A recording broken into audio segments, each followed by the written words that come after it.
श्रीमद् भागवत के 10वें स्कंद में कृष्ण जन्म की कथा है। श्री सुखदेव गोस्वामी कहते हैं कि द्वापर के अंत में कई सारे ऐसे राजा महाराजा हुए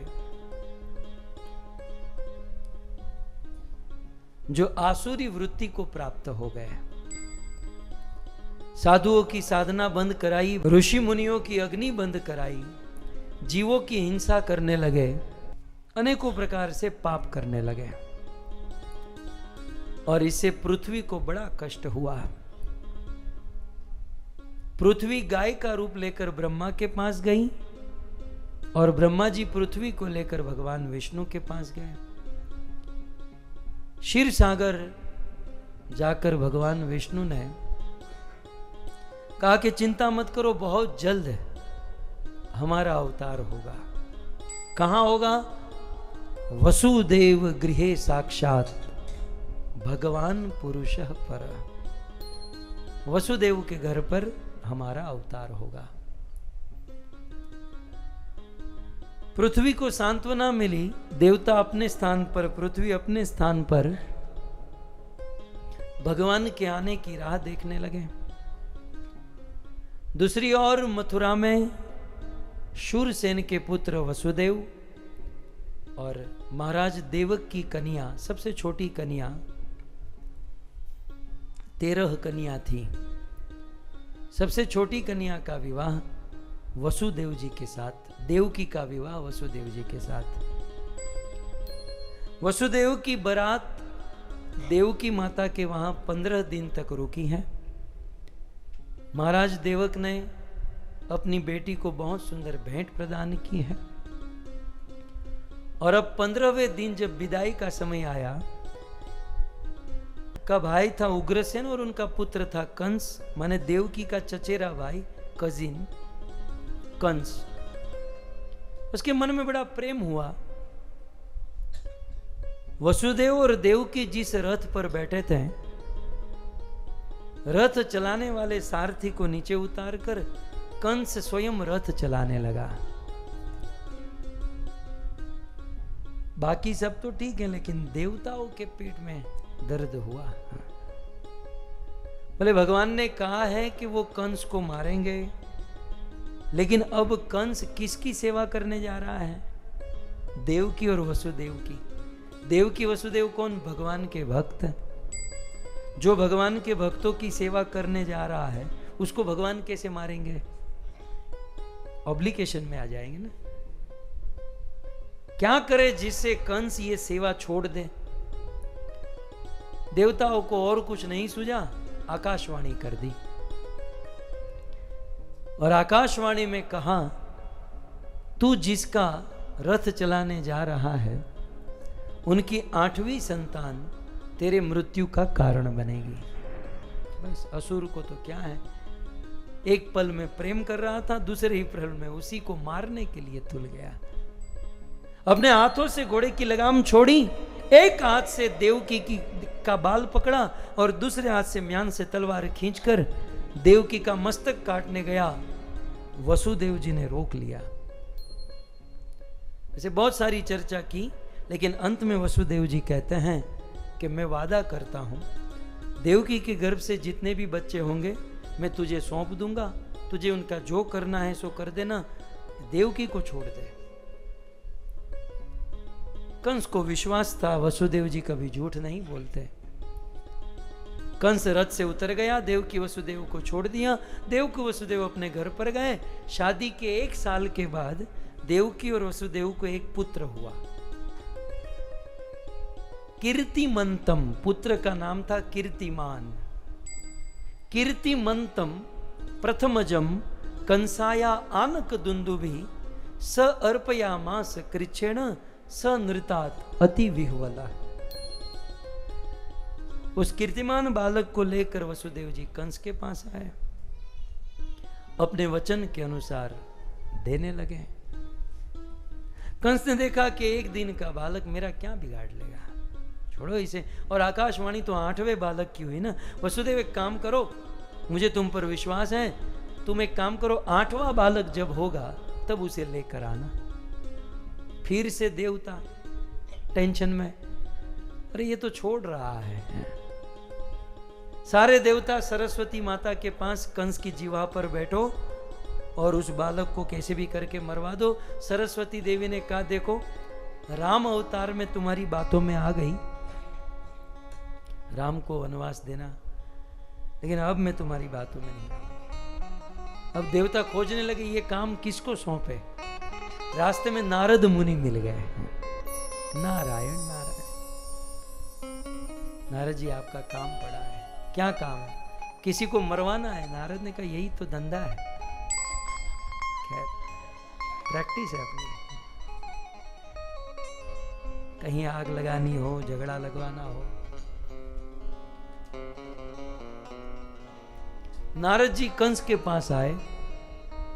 कंस तो आदर देता ही था। नारद जी ने कहा, कंस तेरे जैसा मूर्ख कोई नहीं है। क्यों? वो लड़के को क्यों छोड़ दिया? तो एक वो लड़का क्या बिगाड़ लेगा, और वो भी 8वें बच्चे की आकाशवाणी थी। नारद जी कहते, वो तेरा बाप विष्णु है, वो खंबा तोड़कर प्रकट हो सकता है, तू अभी भी नंबर के चक्कर में फंसा है। और तुझे नंबर का ही इतना है तो बता, इसमें से 8वीं उंगली कौन सी है? कंस यहां से गिने तो ये 8वीं होती है, यहां से गिने तो ये 8वीं। कंस के दिमाग की खिड़की खुली। पहला भी 8वां हो सकता है, 8वां भी 8वां हो सकता है। नारद अष्टदल कमल लेकर गए थे, बोले इसमें से 8वीं उंगली कौन सी है? कंस यहां से गिने तो ये 8वीं, ये 8वीं, ये 8वीं, तो सब 8वीं हो रही है। बोले तो कोई भी 8वां हो सकता है। तुरंत कंस ने आदेश दिया, जाओ देवकी वसुदेव को लेकर आओ, उस बच्चे को लेकर आओ, कारागार में बंद करो। उनके पिता ने रोका, बोले मेरे बाप को भी कारागार में डालो। और कंस ने उस एक दिन के बालक को उस कारागार में एक पत्थर था, उससे पटक कर मार दिया। आज भी मथुरा में कृष्ण जन्मभूमि जाओगे ना, वो शिला, वो पत्थर आज भी है।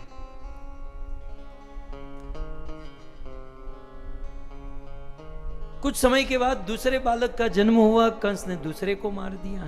तीसरा, चौथा, 5वां, 6ठा, 6 बालक का वध कंस ने कर दिया। देवकी और वसुदेव के जीवन में बड़ा कष्ट हुआ, और यह कष्ट बलराम जी से नहीं सहन हुआ। इसलिए बलराम जी कुछ आगे पीछे देखे बिना प्रकट हो गए। सप्तमो वैष्णवम धामम यमंतम प्रचक्षते गर्भो बभूव देवक्य हर्ष शोक विवर्धनम। 7वें बालक के रूप में बलराम जी आ गए। लेकिन बलराम जी देवकी के गर्भ में आए तो भगवान ने योग माया को बुलाया और कहा कि इस बालक को निकालकर रोहिणी के पेट में डाल दो। जैसा कहा वैसे किया। सुबह उठकर देखा देवकी तो बालक ही नहीं है। फिर से शोक। लेकिन एक बात यहां समझने जैसी है, देवकी और वसुदेव के जीवन में जितना दुख बढ़ रहा है, उतनी भक्ति और शरणागति बढ़ रही है। और अब दुख का अंतिम लेवल आ गया है। 6 बालक मारे गए आंखों के सामने, 7वां चला गया। लेकिन फिर भी भक्ति कम नहीं हो रही, बढ़ रही है। भगवान भी सोचे आखिर किस माटी के बने हैं ये लोग। इतनी भक्ति, इतना समर्पण, इतनी शरणागति। देवकी और वसुदेव की भक्ति समर्पण को देखकर वैकुंठ में भगवान का सिंहासन हिल गया। धरती हिलती है तो उसे धरती कंप कहते हैं, लेकिन आज धरती कंप नहीं, वैकुंठ कंप होने लगा। भगवान से नहीं रहा गया और भगवान धरती पर आए। सबसे पहले वसुदेव के मन में आए और वसुदेव के मन से देवकी के मन में आए और मां देवकी के मन से उनके हृदय गर्भ में आए। लेकिन सुखदेव जी प्रसन्न होकर कहते हैं कि जैसे ही देवकी के हृदय गर्भ में भगवान आए, देवकी का तो बिल्कुल रूप रंग ही बदल गया। 6 पुत्र के मरने का शोक दूर हो गया, देवकी के हृदय में हर्ष और आनंद हो गया, देवकी के शरीर में चमक बढ़ गई, प्रकाश पुंज निकलने लगा। कंस के कारागार में जो अंधकार था वो अंधकार दूर हो गया। एक दिन कंस देखने आया तो देवकी के सामने देख तक नहीं पाया। जैसे हेलोजन के सामने आप देख नहीं सकते, आंखें बंद हो जाती है, वैसे देवकी के सामने देख नहीं पाया। तब कंस ने डिसीजन ले लिया कि मेरा काल, मेरी मौत इसके गर्भ में आ चुकी है। कंस समझ गया और अब तो कंस का जीना मरना हराम। वो रोटी खाने बैठे तो सोचे कि ये खाऊंगा तो रोटी में से अंदर चला जाएगा और मुझे मार देगा। पानी में विष्णु, चलते फिरते उठते बैठते सब जगह विष्णु ही विष्णु दिखाई देने लगे।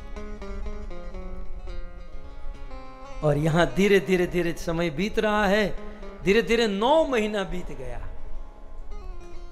और अब भगवान के जन्म का दिन आ गया। सारी सृष्टि पुकार रही है, सब लोग भगवान को बुला रहे हैं।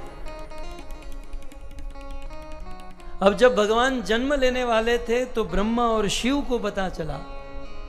ब्रह्मा और शिव समस्त देवी देवताओं को लेकर कंस के कारागार में भगवान को स्तुति करने के लिए आए। भगवान आज रात को प्रकट होने वाले हैं, दोपहर को स्तुति हो रही है, गर्भस्थ स्तुति। आइए 2 मिनट के लिए देवताओं की गर्भस्थ स्तुति और प्रभु का प्राकट्य। स्तुति करहि नाग मुनि देव, स्तुति करहि नाग मुनि देवा, स्तुति करहि नाग मुनि देवा, स्तुति करहि नाग मुनि देवा। जय कृष्ण अनादि अनंत विभो परमानंद रूप अनूप प्रभो अवलोकिस शोकित प्रणत जनम परिवेश विशेष कलेश हरम।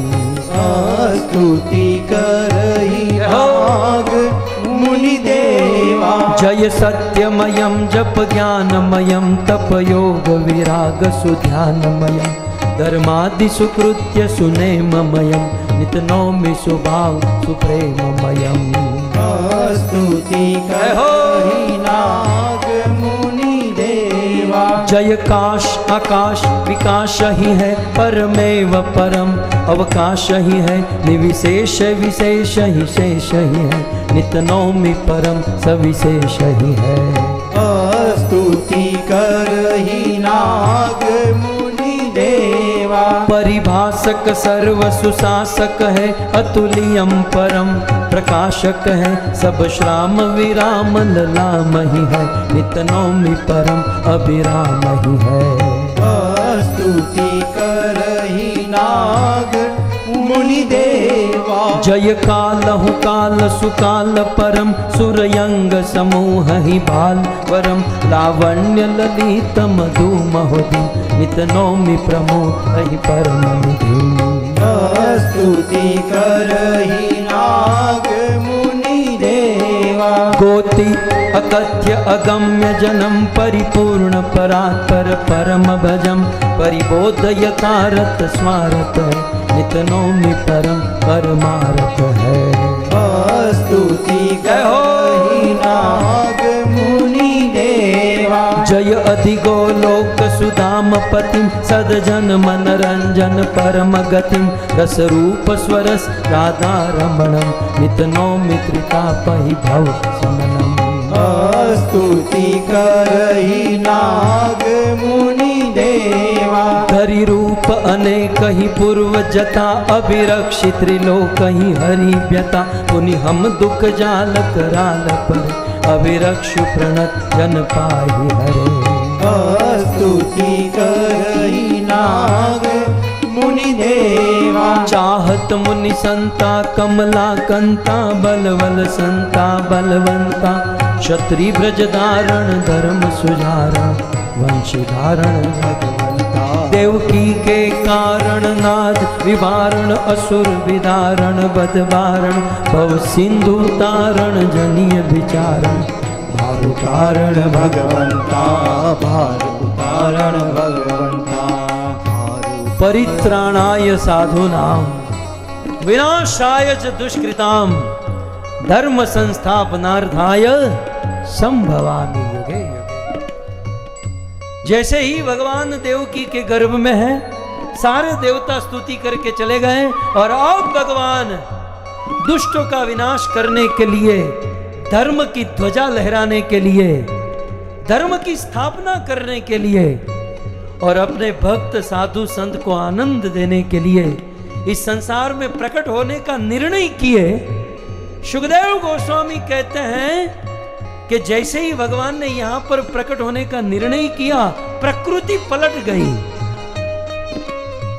कहते हैं काल समस्त गुणों को लेकर विभूषित हो गया।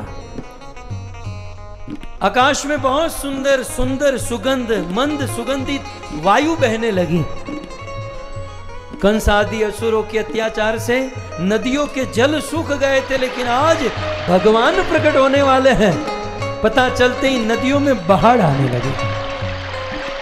आज ब्रज में जहां भी खड्डा खरो तो हीरे और मोती की खान निकल आए।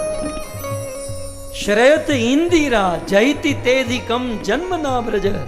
आज ब्रज समस्त समृद्धियों से भर गया। समुद्र रत्नों के भंडार किनारे पर लाकर छोड़ने लगा। कंस आदि असुरों के अत्याचार से वृक्षों ने फल फूल देना बंद किया था, लेकिन आज हमारा ईश्वर प्रकट होने वाला है। हमारा बाप धरती पर आ रहा है। वृक्षों पर फल फूल आ गए। आज प्रकृति सजकर, जैसे आप वस्त्रों से आभूषित हुए हो, वैसे प्रकृति आभूषित हो गई।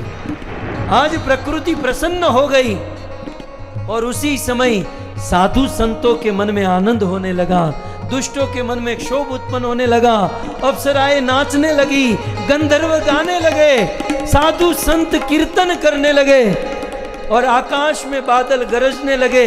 केवल गरजने ही नहीं, बरसने लगे।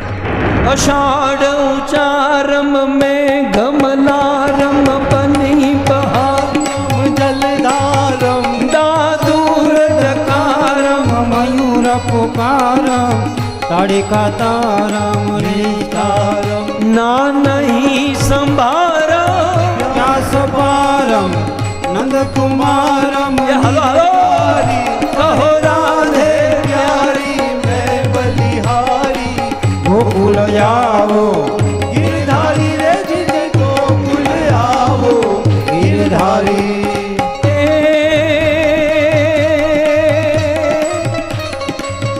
ब्रिज की सब बाला रूप रसाला, ब्रिज की सब बाला रूप रसाला करी बेहाला नंद लाला लगी तन ज्वाला विपट विशाला दिन दयाला मतवाला आए नहीं आला कृष्ण कृपाला बंसी वाला बनवारी एकानन सुखकारी मित्र मुरारी गए विशारी गिरधारी रे जिले गए विशारी गिरधारी। इस प्रकार रात के 7 मुहूर्त बीत गए। 8वां मुहूर्त प्रारंभ हुआ। भाद्र मास शुक्ल पक्ष अष्टमी तिथि रोहिणी नक्षत्र हर्षण योग बुधवार के दिन ठीक रात को 12 बजे, जैसे अंधेरी रात में पूर्ण कड़ा से युक्त चंद्रमा प्रकट होता है, जैसे बड़े बड़े पर्वतों के पीछे से सूर्य प्रकट होता है, जैसे सिंहिणी के गर्भ से सिंह जन्म लेता है, वैसे कंस के कारागार में मां देवकी के हृदय गर्भ से भगवान श्री कृष्ण प्रकट हो गए। श्री कृष्ण चंद्र भगवान, श्री कृष्णचंद्र भगवान की जय। और बहुत सुंदर उत्सव मनाया गया। घेरे आनंद भयो जय कन्हैया लाल की, नंद घेरा आनंद भयो जय कन्हैया लाल की, नंद घेरा आनंद भयो जय कन्हैया लाल की, नंद घेरा आनंद भयो जय कन्हैया लाल की। हे मारा चीतड़ानो यल गेलो छोर, ओ नंदजी तो ब्राह्मण गारो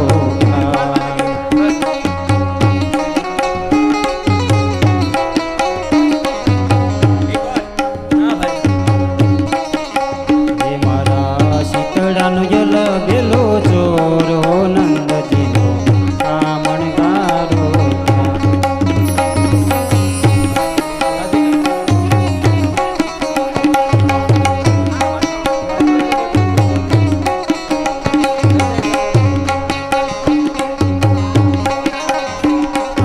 रसियो रूपाणो रंग रेलियो घेर जाऊ गमતું નથી।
वृंदावन बिहारी लाल की जय।